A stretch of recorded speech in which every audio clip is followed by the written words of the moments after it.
What is shaking, Internet? This is Salts bringing you the How to Tank for Dummies Amber Shaper Unok LFR guide. Unok, I just love that name, or the Monster Boss, is the 5th boss in the second half of the Heart of Fear raid, which in LFR is called the Nightmare of Shakzir. The trash leading up to Unok is really annoying, to say the least. The first pack has guards, which have to be killed before the little casters can be killed behind them. This shouldn't pose too much of a problem. The big guys in the next hallway do a spinny move that you shouldn't stand in, but it's not really lethal, at least to the tanks. The room Unok is hanging out in has tons of trash. Killing the manted groups is pretty straightforward, but killing the others is a bit different. The Scorpion you see actually needs to be tanked facing the raid, as he does a cleave move that does around 2 million damage. It's split amongst whoever is in front of him, so make sure that you have some buddies to share the love with. The Mushan opposite the Scorpion, aka the big bull-like thing, actually needs to have his little attachments killed first. His growths need to be destroyed first, otherwise they will heal him, and then you can burn him down pretty easy. All the while you'll notice that the little oozes that are running around all over the place. Ignore them as they can't be tanked, so DPS should just kill them while you clear the rest of the trash. They'll continue to spawn until the 2 manted packs are all dead, so try to kill the manted packs first, on opposite side of the room. Finally, you'll get to Unok himself. This is a relatively fun fight. Unok is a 3-phase fight and requires 2 tanks. First, let's talk about Phase 1. In Phase 1, Unok only does 2 moves that we care about. The first is Amber Scalpel, and that's a laser that he shoots out at random raid members. To be honest, this doesn't really matter to tanks, as it won't target you, but don't stand in the laser if it's kinda close. This laser also will spawn more of the untankable oozes that you just saw, which again don't concern you. However, when the oozes die, they drop little pools of amber, which should be avoided for now. Just don't stand in them. Try to stay away from these and keep the boss away from your raid, or keep the boss away from the pools so your raid can have some movement. The second ability is the most important mechanic in the fight, and makes it quite an interesting encounter. Every so often, Unok will turn a raid member into a monstrosity, casting a move called Reshape Life, essentially making them an amber monster. Just so you're aware, this ability only targets tanks in Phase 1, but will target anybody in the raid at random in Phase 2 and Phase 3. So what does becoming a monster mean to you? Your bar will be replaced once you're a monster. You get 4 abilities and lose all your normal ones. So here's a brief rundown of what each key does. 1 is your primary attack. To put it simply, make sure you're targeting the boss and press 1 a lot. There you go. 2 is your self-interrupt. Every so often, while you're a monster, you're going to begin casting Amber Explosion against your will. This is a little move. You have about 2 seconds to press 2 when this happens, or you'll do a ton of damage to the entire raid. Watch for this to appear on your cast bar and interrupt yourself by pressing 2. 3 is your drinking ability. To explain this, I have to explain willpower. While you're a construct, or while you're a monster, you'll have a certain amount of willpower as a resource. You'll lose willpower over time and with some of your moves. If your willpower ever gets to 0, you die instantly. If you press 3 while near one of the pools on the ground, so a little ooze spawns, an ooze dies, there's a pool on the ground, you run over to it, you press 3. You'll drink it up and gain a chunk of willpower. However, you really don't want to do this, as it will also heal you and increase your health by like 5%. More on that in a minute, but for now, don't press 3 pretty much ever. 4 is your escape move. Okay, so you're a monster, and you don't want to be a monster anymore.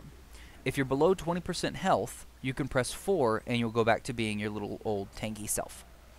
To keep it simple, you want to press 4 as soon as you drop below 20% health, especially if you're low on willpower. Remember, you don't want to get to 0 willpower or you will die. Now let's talk about how the monster works.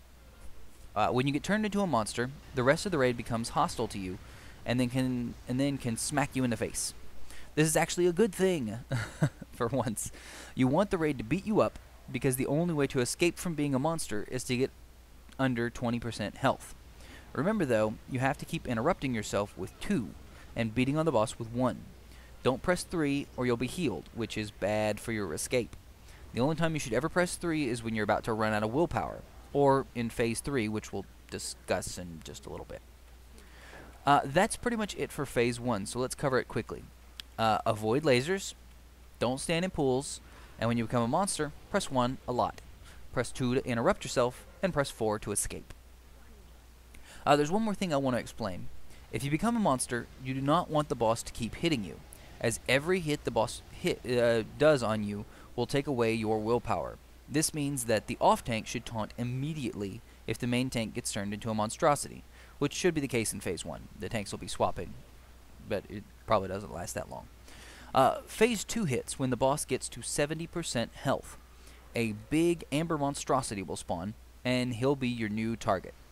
The boss will continue to beat on the tank and cast his scalpels, but there isn't anything else regarding him. The new monstrosity has 3 moves that we'll talk about. Massive Stomp is the first, which just does damage to people close and knocks them away from the monstrosity. Nothing too special about it. The second is Fling, and really annoying.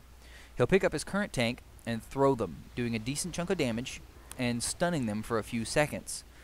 Just run back to him after you're done being stunned and taunt him back, as this move seems to drop threat. I've seen him lose aggro when flinging. Like, when flinging a tank, he loses aggro on that tank, and sometimes he keeps aggro on the tank. But I believe he should just be taunted by the off-tank, just to be sure. So the off-tank will taunt him when the main tank goes flying. The last is Amber Explosion. You'll notice it's actually the same name as the thing that players cast against their will when they are monsters, because it's the same move. It can be interrupted, but only by the monster in the raid. Hopefully I'm not getting too technical here, but we'll see. When someone is a monster and presses 1 while the monstrosity is casting Amber Explosion, it'll be interrupted. Since you have little control over when this happens, or who is a monster in the raid, expect that all of these casts will go through, and you'll be taking a lot of raid-wide damage during this. This might be a good time to use cooldowns whenever the monster starts casting Amber Explosion. The point to note here is that it is dangerous for tanks to become a monster in this phase. In Phase 1, tanks were the only ones becoming monsters, but it was easy because the off-tank could taunt the boss, so that his strikes didn't hit you and steal away your willpower. In this phase, you'll have the boss and this new ad, both of which will steal your willpower with every hit you take. That being said, if you're a tank and the other tank becomes a monster, you'll want to taunt not only the big ad, but also the boss. Otherwise, the tank is in danger of losing all his willpower very quickly and dying. This phase is otherwise pretty much uneventful. The boss will take practically no damage thanks to a 99% reduced debuff, or damage buff, and the phase will end when you kill the big monster. Just yell at anyone who is transformed into a monster and running around drinking the pools, pressing 3 like I told you not to, as this is not good, since you'll need the pools in Phase 3.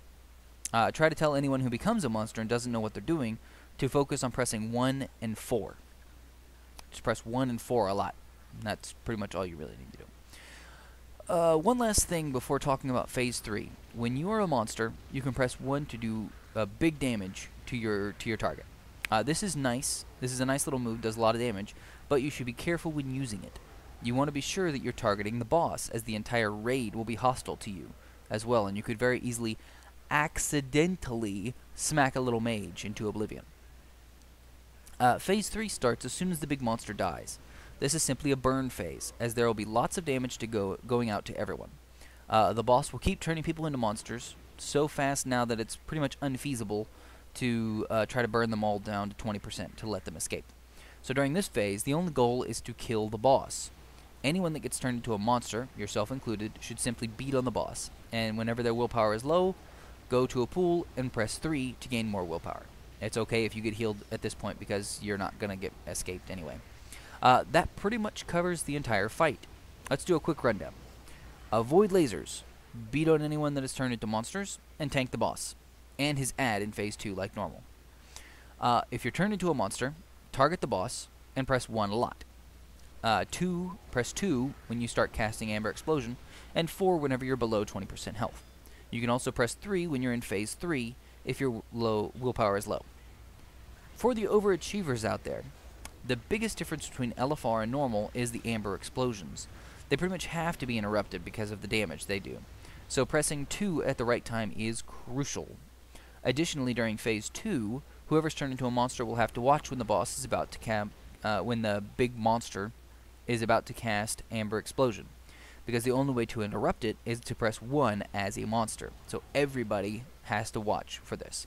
The difficulty there is that your 1 move, you pressing 1, is actually on a 6-second cooldown, and the Amber Explosion cast that the boss does is only around 2 seconds long, meaning you have to be aware when the boss is about to cast it to make sure that your ability is up so you can interrupt it. The mechanics of the fight are otherwise pretty much the exact same. I hope you enjoyed this guide for dummies. Please like, favorite, subscribe, all that jazz, and as always, you keep it salty, Internet.